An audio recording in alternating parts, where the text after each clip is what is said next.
Bonjour à tous et bienvenue sur ce webinaire Mailjet. Mais nous allons démarrer. Je pense qu'il nous reste encore quelques participants qui ne sont pas arrivés, mais ça va les faire venir. Donc je vous souhaite bienvenue à tous. Je me présente, Nelly Moreau, je suis responsable du marketing produit chez Mailjet.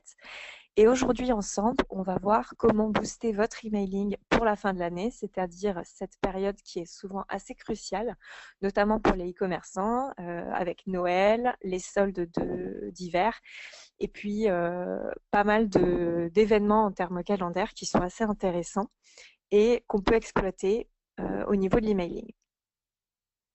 N'hésitez pas à me faire des signes. Vous pouvez chatter avec GoToWebinar. Donc, si jamais vous avez un problème d'audio ou quoi que ce soit, n'hésitez pas à nous faire un signe. Et puis, vous pouvez également poser vos questions pendant toute la présentation. Je ne pourrai pas y répondre forcément tout de suite, mais par contre, à la fin de chaque partie, j'essaierai de répondre aux questions. Et puis, bien sûr, à la fin, on aura un temps de questions. On va être ensemble pour environ 30 à 40 minutes. Donc voilà, encore une fois, n'hésitez pas à poser toutes vos interrogations. On va démarrer. Alors, au programme de ce webinaire, je vais essayer de vous donner en fait les meilleurs conseils pour booster votre emailing en fin d'année. Donc, tout d'abord, se fixer des objectifs pour la période de Noël, des objectifs bien sûr en termes d'emailing, créer du contenu en deuxième partie pour attirer vos clients sur votre site. En troisième partie, comment créer de belles campagnes grâce à nos conseils en design d'email. Et enfin, comment faire en sorte que vos emails soient délivrés. Parce que c'est bien beau d'avoir designé un superbe email, d'avoir créé du contenu très intéressant et pertinent pour votre cible. Si vos emails arrivent en spam, vous avez perdu la bataille. Donc, c'est quand même quelque chose de très, très important, la délivrabilité. Juste avant de passer à la première partie, je vais présenter très rapidement Mailjet pour ceux qui ne nous connaissent pas. On est spécialiste de l'envoi d'emails marketing et transactionnel. Donc, email marketing, c'est tout ce qui va concerner les newsletters, les emails promotionnels, vos campagnes en général. Et ensuite, les emails transactionnels, ce sont tous les emails qui sont liés à une action de la part du client, donc notamment sur un site e-commerce. Par exemple, dès que vous allez commander, on reçoit automatiquement un email qui confirme la commande, ensuite un email qui confirme l'expédition de la commande. Par exemple, un email qui demande de noter l'expéditeur, de noter la personne qui vous a vendu l'objet. Donc, tous ces emails-là, ils sont envoyés automatiquement. C'est ce qu'on appelle des emails transactionnels. Il faut savoir que Mailjet envoie 1,5 milliard d'emails par mois. On a plus de 100 000 clients dans plus de 150 pays. Au niveau de l'équipe, on est environ 130 salariés et il faut savoir qu'on est répartis dans 8 pays, notamment aux États-Unis, au Canada, en Espagne, en Allemagne, au Royaume-Uni et bien sûr notre siège est en France. Et enfin, en 2015, on a été classé numéro 2 au classement Deloitte Technology Fast 50 et on fait plus de 80% de croissance annuelle sur le marché de l'emailing. Je vous parlais de nos 100 000 clients. Parmi eux, on trouve Galeries Lafayette, Microsoft, Visa. Donc, on a aussi bien des grands comptes, Allociné, Digitic, etc., que des startups, des PME, des TPE. Donc, vraiment, notre objectif, c'est de fournir une solution qui convienne aussi bien aux très petites entreprises qui n'ont justement pas les moyens d'avoir une agence ou autre, que à des grands groupes qui ont besoin d'une solution robuste et fiable pour leur campagne marketing et leurs emails transactionnels. On passe au vif du sujet avec la première partie, comment fixer vos objectifs en matière d'emailing pour la période de Noël. Quand on dit période de Noël dans tout le webinaire, bien évidemment, on ne parle pas que de Noël, on parle de cette fin d'année, les vacances, les soldes, etc. Donc tout d'abord, commencez large, puis soyez spécifique. C'est-à-dire que l'idée ici, c'est vraiment de définir l'objectif général de vos campagnes. Est-ce que ça va être d'augmenter votre taux d'ouverture? Est-ce que ça va être d'augmenter votre taux de clic? De promouvoir par exemple, vous avez des promotions particulières que vous voulez mettre en avant, ou alors vous avez un nouveau produit que vous voulez mettre en avant, c'est plutôt la notoriété que vous recherchez. Donc ça, c'est vraiment à vous de le définir. mais disons qu'on va partir sur des objectifs globaux. Par exemple, je veux augmenter le nombre de visites sur mon site. Comment est-ce que je fais ensuite? Et c'est avec ça que vous allez pouvoir identifier les KPI que vous souhaitez suivre, c'est-à-dire des indicateurs qui sont très importants à suivre en termes d'email. Donc, ce que je disais, c'est que les principaux éléments qu'on va traquer sur les emails sont le taux d'ouverture et le taux de clic, mais on va aussi regarder d'autres éléments qui sont très importants, d'autres statistiques, comme le taux de désabonnement, c'est-à-dire toutes les personnes qui vont cliquer sur se désinscrire, et le taux d'erreur, c'est-à-dire les contacts qui, justement, n'ont plus l'adresse email que vous avez indiquée, ou alors leur messagerie est pleine, ce genre d'erreur. Donc ça, c'est important également de le traquer. Mais vous voudrez peut-être, par exemple, également traquer des choses qui ne sont pas liées directement à la campagne email, c'est-à-dire des statistiques que vous n'aurez pas directement dans votre outil d'emailing, mais des statistiques sur votre site web. Donc, par exemple, le nombre de visites sur la page que vous aurez, sur laquelle vous aurez fait un lien dans votre email. Si c'est par exemple votre homepage ou bien une page spécifique dans laquelle vous allez faire la promotion d'un produit, c'est peut-être cette page-là que vous allez traquer. Donc ça, c'est vraiment à prendre en compte également quand vous fixez vos objectifs, c'est-à-dire que vous allez dire, voilà, mon taux de clic espéré, c'est ça, et j'espère plus 50% de visites sur telle page. Et enfin, évidemment, apprendre de ses erreurs, c'est-à-dire que l'idée, c'est de comparer avec l'année précédente. Si vous avez déjà lancé des campagnes pour cette période-là, eh bien, ça va être d'essayer de comparer justement les taux de clic, les taux d'ouverture, et en fonction de ce qui avait fonctionné ou pas, de le reproduire ou pas. Alors là, je vous propose de répondre à un petit sondage.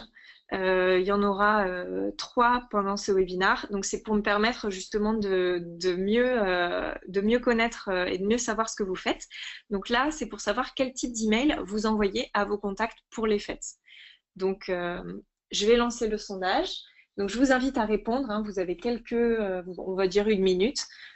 Simplement nous dire si vous envoyez plutôt du contenu lié aux fêtes de fin d'année, si vous envoyez plutôt quelque chose comme joyeuses fêtes, meilleurs vœux. Souvent, on va dire dans le B2B, ça se fait plus.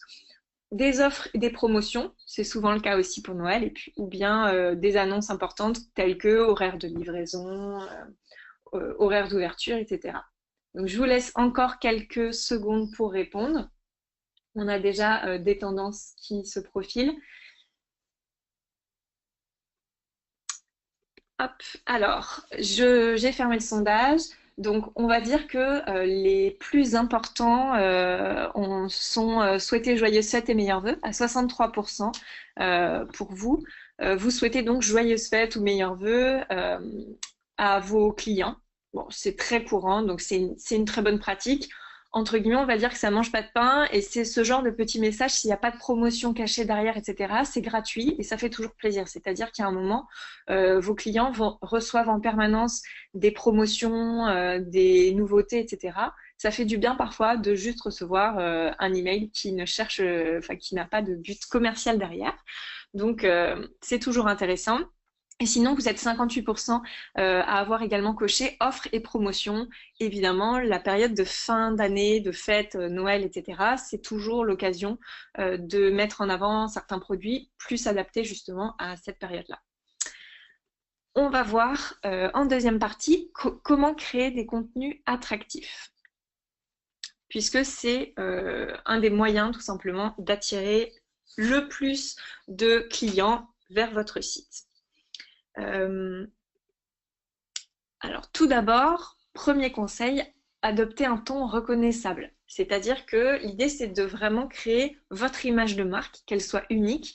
Et c'est ça qui va vous permettre de ressortir dans la boîte de réception, qui est en général assez encombrée, parce que à Noël, tout le monde, justement, toutes les marques écrivent aux clients. Donc, il faut sortir du lot. Pour sortir du lot, il faut justement définir une image de marque bien propre. Donc là, je vous donne l'exemple de Prêt à manger, qui est une chaîne de restauration britannique, qui, contrairement à ce que son nom pourrait laisser croire, mais c'est britannique, et ils se sont implantés en France il n'y a pas longtemps.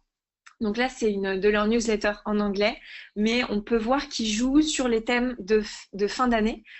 tout en gardant vraiment leur identité à eux, c'est-à-dire c'est une chaîne de restauration assez, on va dire, bien-être, qui propose pas mal de salades, etc. Donc c'est pas fast-food type McDo. Et là justement, ils vont jouer sur le thème de Noël avec du gingembre et un avocat qui sont mis en forme de, on va dire, les bois d'un cerf. Donc c'est un exemple pour vous montrer qu'avec quelques petites idées, on peut vraiment associer Noël à son image de marque tout en gardant vraiment, je veux dire, on n'est pas obligé tous d'avoir un Père Noël rouge ou ce genre de choses. Ensuite, un contenu créatif. Donc là, l'idée, c'est vraiment d'attirer l'attention du lecteur, de mettre en valeur votre marque et de le pousser à agir. Alors, le pousser à agir, déjà, plusieurs choses. La première action, c'est l'ouverture du mail. C'est-à-dire que si on passe même pas ce cap-là, le client n'ira jamais lire votre mail puisqu'il l'aura même pas ouvert. Donc là, tout se joue sur trois choses. L'adresse d'expéditeur. Donc que ce soit bien clair, vous pouvez ajouter un prénom par exemple si vous souhaitez personnaliser. Ça peut être Nelly de Mailjet par exemple.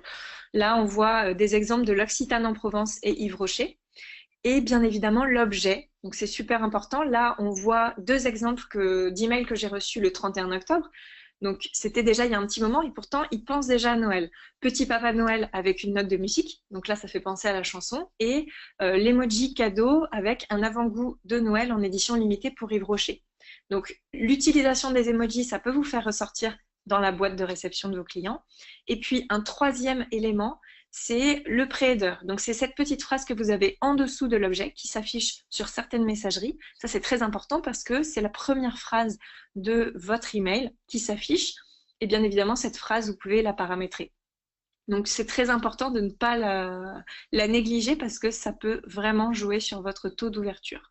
Et enfin, une fois que les clients ont cliqué sur votre email parce que l'objet était très bien travailler et donc leur donner envie d'en savoir plus, ils vont arriver sur votre email et là l'idée c'est justement de jouer un petit peu avec Noël. Donc un exemple d'Adidas, ouvre ton cadeau. Donc là on a déjà le mot cadeau, ça signifie plus ou moins gratuit, donc ça donne très envie d'aller cliquer. Donc là à mon avis ils ont eu un très bon taux de clic. Ils ont aussi l'information livraison gratuite à Noël, trouve ton magasin. Donc voilà, en très peu de mots, il y a une illustration avec une tonalité, ils gardent le noir Adidas, mais il y a quand même une tonalité dorée associée à Noël. Et ils ont réussi à faire passer leur message clé. Enfin, troisième partie, comment designer de magnifiques emails. Donc là, je vais démarrer aussi cette partie par un sondage. Quels sont les changements que vous prévoyez en termes de design, que vous prévoyez d'apporter pour la période des fêtes? Alors, jouer avec des couleurs plus festives, donc pas souvent on va dire du doré, du rouge, du vert, les couleurs de Noël ou en tout cas les couleurs des fêtes. Apporter des petites modifications de logo, souvent on voit de grandes marques qui vont ajouter un petit chapeau de Père Noël ou ce genre de choses ou des boules de Noël à leur logo. Utiliser des images liées aux fêtes ou bien aucun changement, vous continuez à envoyer vos campagnes mais vous ne faites pas spécialement d'allusion à la période des fêtes dans votre design. Je vous laisse encore un petit peu de temps pour voter, quelques secondes.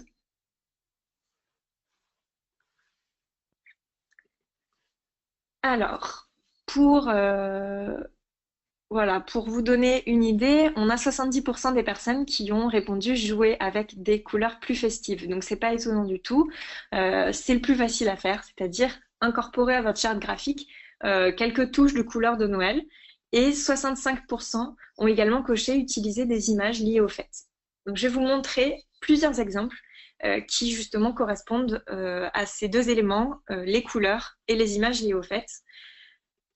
Deux exemples de comment adapter le style de Noël à sa charte graphique. Donc justement, souvent on se dit, oh là là, si c'est pour avoir du rouge Père Noël dans ma newsletter, non merci, et vous avez raison, parce que c'est pas forcément la meilleure idée. Là, je vous donne deux exemples avec Esprit et l'Occitane en Provence, donc qui sont deux marques plutôt quand même considérées comme chic, qui, elles, jouent beaucoup plus sur le doré et aussi beaucoup sur le blanc. C'est-à-dire qu'on n'est pas obligé de mettre beaucoup de couleurs en fond. Ça, c'est parfois très lourd. Et donc là, c'est vraiment des petites touches. Et on voit que il joue également sur, là l'Occitane c'est un petit peu compliqué à lire, mais ma wishlist beauté de Noël. Donc on joue sur le côté liste au Père Noël finalement, qui est, on le voit, applicable aux adultes aussi. Et donc c'est bientôt Noël pour Esprit, avec une boîte comme un cadeau qui a été ouverte. Donc voilà deux exemples de petites touches dorées. C'est assez facile à mettre en place et ça peut vous permettre de ne pas changer totalement votre charte graphique, mais avoir un petit esprit Noël dans votre emailing. D'autres exemples avec Uniqlo et Whistlefish. Uniqlo, c'est une marque de vêtements japonaise et donc leurs deux couleurs, ce sont blanc et rouge. Et comme vous le voyez, eux, ils n'ont pas du tout changé leur couleur. C'est-à-dire qu'ils vont vraiment jouer. Là, ils ont mis un flocon pour illustrer la collection faite. Donc, un flocon pour illustrer la neige. Et le flocon est rouge. Donc, eux, ils n'en ont rien à faire de respecter la vraie couleur, entre guillemets, d'un flocon. Et donc, ça vous prouve aussi que si vos couleurs, c'est orange, vous pourriez aussi simplement ajouter des symboles qui font penser à Noël, à l'hiver, aux fêtes de fin d'année, sans pour autant changer de couleur. Et Whistlefish, eux, ils ont adopté les fameuses couleurs vert et rouge, mais ils ont vraiment gardé leur, on va dire, leur ton pastel qui les caractérise. Et donc, on voit que ça reste totalement dans leur charte à eux. Un dernier exemple avec Mango. Donc là, Mango, vous connaissez, c'est une marque de vêtements également. Là, c'était un email pour Halloween qu'on a reçu. Donc Trick or Treat, c'est ce qu'on dit en anglais pour Halloween. Et justement, là, ce qu'ils ont utilisé, c'est une image d'un petit garçon qui porte une chemise. On lui a simplement ajouté un nœud papillon dans la main et ensuite il y a un effet stylistique où on lui a rajouté une cape et une petite dent de vampire. Donc avec des éléments très simples, là on est sur un email franchement assez simple, c'est pas du tout rempli de citrouille ou autre chose. Donc avec des éléments très simples, on a suggéré Halloween. Voilà, donc c'est un exemple, il faut pas se dire, oulala, je dois ajouter, je vais devoir mettre des cadeaux, un sapin ou ce genre de choses, ça peut être vraiment quelque chose de très subtil. Ensuite, l'idée, ça va être de se démarquer dans la boîte de réception de vos clients, parce qu'évidemment, ils reçoivent énormément d'emails sur les thèmes de Noël, etc. Donc, il y a une idée qui peut être de faire un GIF pour votre image principale. Donc là, vous avez l'exemple d'Yves Rocher qui le fait assez souvent. Donc, les GIFs, il y a un côté positif, un côté négatif. Le problème avec les GIFs, c'est que déjà, il y a un risque que ça ne s'affiche pas sur certains clients mail comme Outlook. Il faut savoir que dans tous les cas, ça n'affichera pas rien du tout, mais une image. Donc, c'est pas dramatique si ça affiche par exemple l'image de fin. Votre image sera totalement lisible quand même. Après, l'avantage du GIF, c'est que quand il est correctement affiché, ça a beaucoup plus d'impact qu'une image classique statique. Donc après, il ne faut pas utiliser le GIF pour utiliser le GIF, il faut avoir un but précis. Donc là, ils ont vraiment essayé de montrer comme un peu de neige qu'on enlèverait pour arriver à voir les produits de Noël. Donc il faut vraiment que ça ait un lien avec le storytelling, avec ce que vous racontez dans votre email. Il ne faut pas le faire sans but, on va dire. Et encore une fois, vérifiez bien dans chaque client mail que votre GIF s'affiche correctement ou à minima qu'on peut lire l'image. Un conseil très très important, ça va être de tester vos emails. Ça peut paraître évident, mais pourtant, moi je reçois énormément d'emails encore aujourd'hui qui comportent des fautes.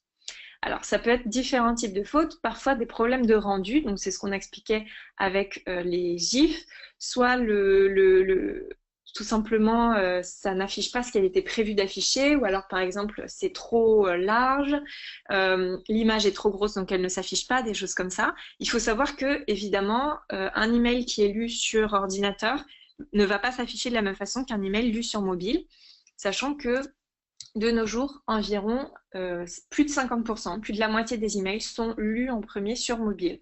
Donc c'est absolument impératif de designer vos emails 100% responsive pour qu'ils s'affichent automatiquement correctement sur mobile et sur tablette. Ensuite, il peut y avoir le problème des images qui ne s'affichent pas. C'est pour ça que ça, vous pouvez malheureusement pas y faire grand-chose parce que ça peut être la personne qui a bloqué automatiquement les images d'un expéditeur inconnu.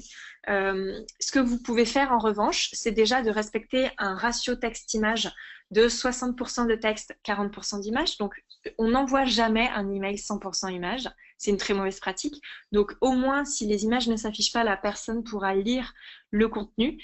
Et pour chaque image, vous pouvez inclure un texte alt, c'est-à-dire que c'est le texte qui s'affichera dans le cas où l'image ne s'afficherait pas, au lieu qu'on voit tout simplement une croix. Ensuite, il peut y avoir des liens cassés.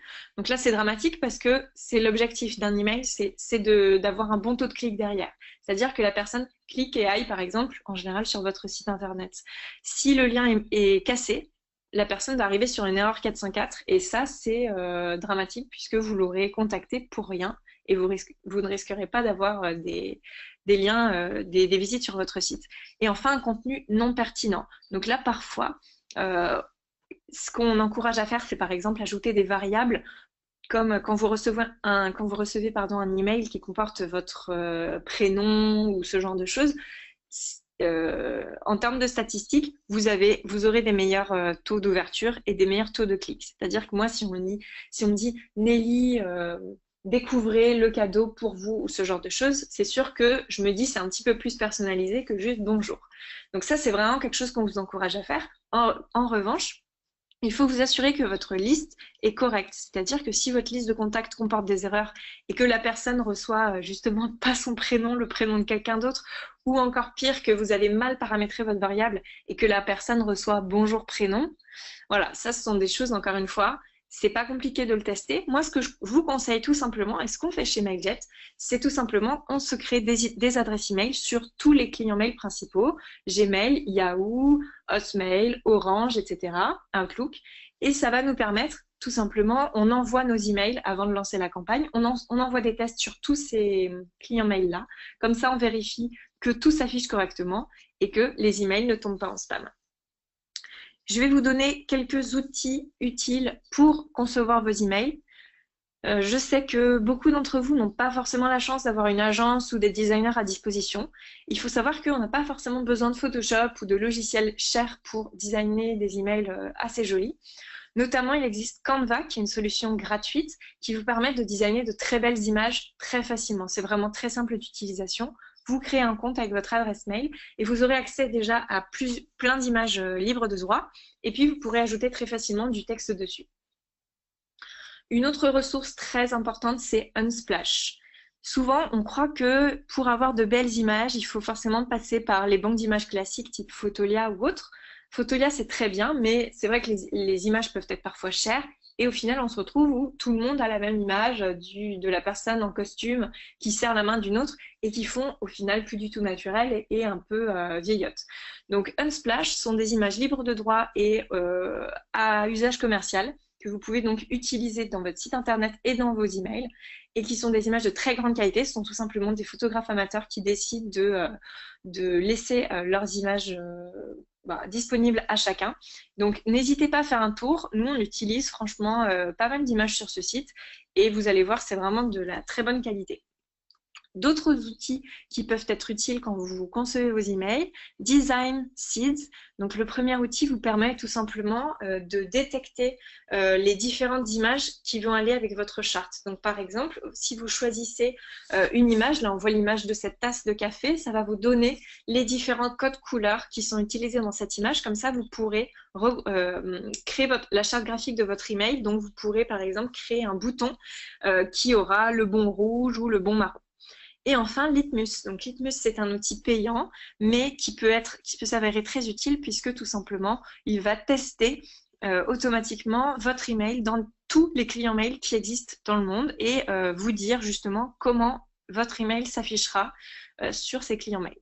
Donc, ça peut être important si vous avez le budget et que l'emailing est stratégique pour vous, ça peut vraiment être intéressant. Enfin, évidemment, un éditeur d'email intuitif Donc là, je montre celui de Mailjet, mais n'importe quelle solution d'emailing normalement vous propose un éditeur d'email intuitif et 100% responsive. C'est-à-dire que vous allez tout simplement cliquer, glisser vos contenus, donc texte, images, boutons, etc.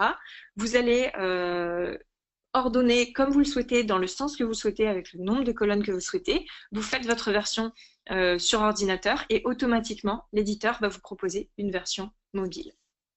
Donc comme ça, votre email sera 100% responsive.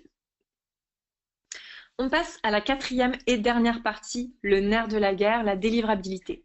Donc comment faire pour que vos emails soient délivrés en temps et en heure et n'arrivent pas en spam. Je vais vous proposer le tout dernier sondage, c'est-à-dire est-ce que votre comportement d'envoi change pendant les vacances, pendant cette période de fête de fin d'année? Donc, est-ce que vous envoyez vos campagnes à des contacts inactifs? Parfois, on se dit que ça peut être le bon moment pour réactiver certains contacts. Est-ce que vous segmentez davantage? Est-ce que vous ciblez vos campagnes en fonction de justement de promotions particulières destinées à certains types de clients? Est-ce que vous augmentez la fréquence d'envoi ou alors est-ce que vous ne changez rien du tout? Je vous laisse voter.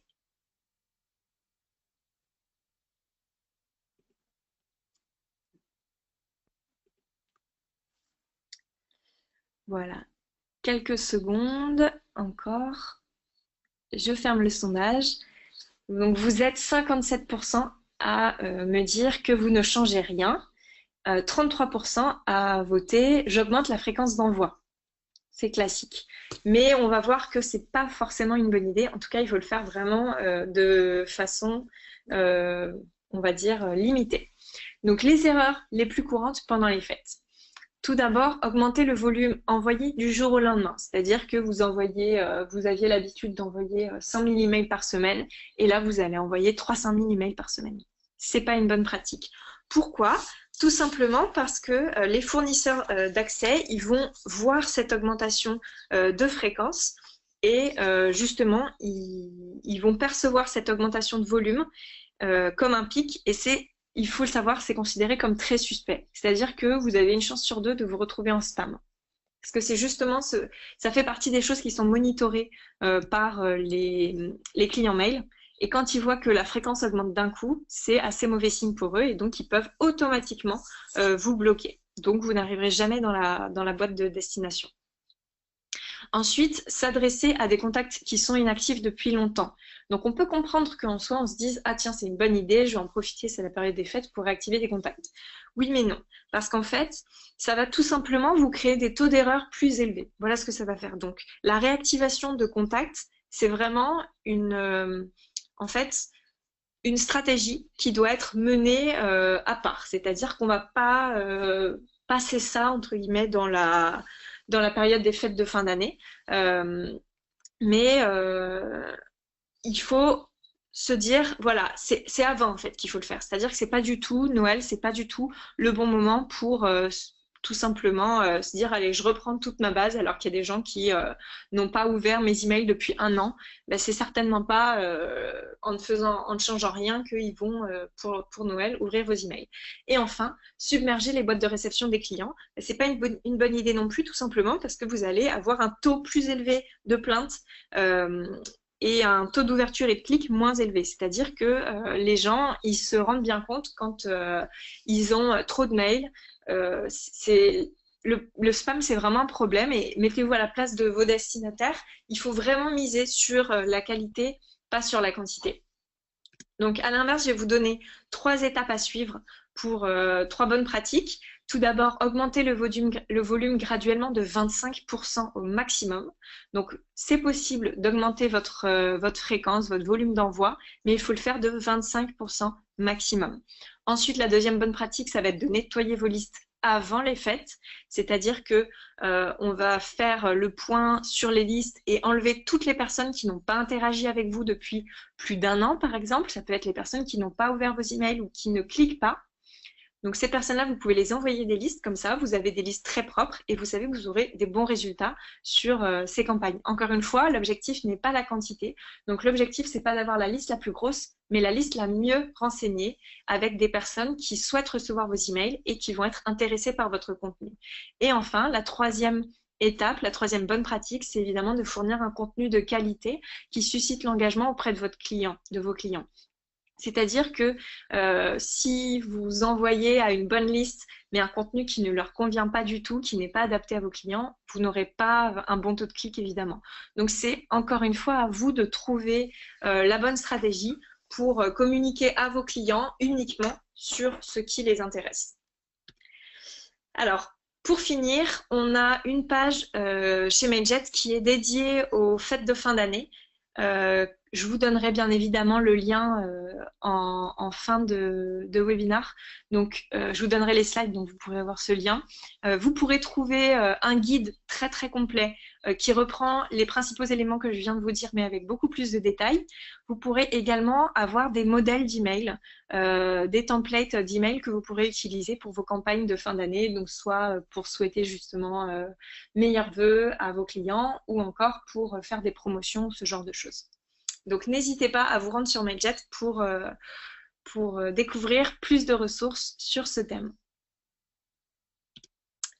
Voilà, le webinaire est terminé. Du coup, je vais prendre désormais vos questions. Alors, on a une première question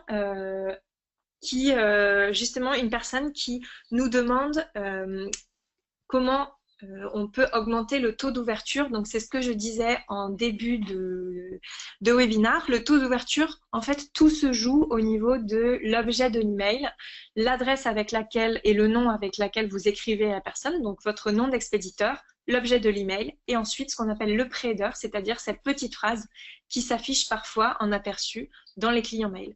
Donc ça s'affiche automatiquement. Si c'est pertinent, si ça donne envie, la personne va cliquer pour ouvrir le mail. Donc c'est comme ça que vous allez obtenir des taux d'ouverture meilleurs. Donc vraiment, tout se joue sur l'objet d'email. Vous pouvez ajouter par exemple des emojis qui peuvent un peu vous faire ressortir. Surtout, surtout pas d'objet d'email écrit en majuscule, c'est une mauvaise pratique. Et bien évidemment, vous avez toute une liste de mots qui vous font passer en spam automatiquement, du style promo, gratuit, free, ce genre de choses. On a fait un article de blog sur le sujet, donc n'hésitez pas à consulter, il s'appelle « Tous les mots qui vous font passer en spam ». Donc on a dressé une liste de mots qui sont vraiment à éviter dans vos objets d'email. J'ai une deuxième question sur comment augmenter les taux de clic. Alors les taux de clic, pour le coup, ça va être évidemment dans le contenu de votre email que vous allez pouvoir faire faire augmenter votre taux de clic. Le taux de clic, c'est bien sûr sur des boutons. Les boutons, la très bonne pratique, c'est de les faire en texte, surtout pas en image. Pourtant, on le voit encore, mais non, un bouton, c'est pas une image, c'est du texte sur un fond de couleur éventuellement, mais ça doit être du texte. Et là, l'idée, c'est que votre bouton ou votre CTA, comme on l'appelle, il doit être placé idéalement, il peut y en avoir déjà plusieurs dans votre email, mais il doit être placé idéalement avant le scroll, c'est-à-dire le plus haut possible, un premier CTA.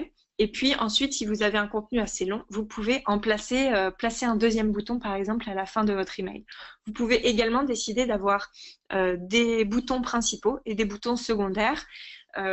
Évidemment, là, en termes de design, vous devrez signifier clairement par un jeu de couleurs et un jeu de taille que les CTA primaires sont plus importants que les secondaires. Est-ce que vous avez d'autres questions? Est-ce que les slides seront disponibles après le webinar? Tout à fait. En fait, on va mettre ce webinar a été enregistré, donc on va mettre la vidéo sur YouTube et les slides sur SlideShare. Donc vous pourrez consulter sur l'article de blog sur lequel vous êtes inscrit, via lequel vous êtes inscrit, vous pourrez consulter, revoir ce webinar sans aucun problème. S'il n'y a pas d'autres questions, je vous souhaite une très bonne journée à tous très bon emailing. J'espère que les fêtes de fin d'année seront pleines de succès pour vous. Et encore une fois, n'hésitez pas à me contacter directement. Vous avez mon adresse email et mon compte Twitter. Si vous souhaitez me poser des questions, si vous avez des questions sur l'utilisation de Mailjet si vous êtes client, n'hésitez pas à me contacter directement. Je suis à votre disposition. J'espère que ce webinaire vous a plu et je vous dis à très bientôt pour un prochain webinaire. Très bonne journée à tous. Au revoir.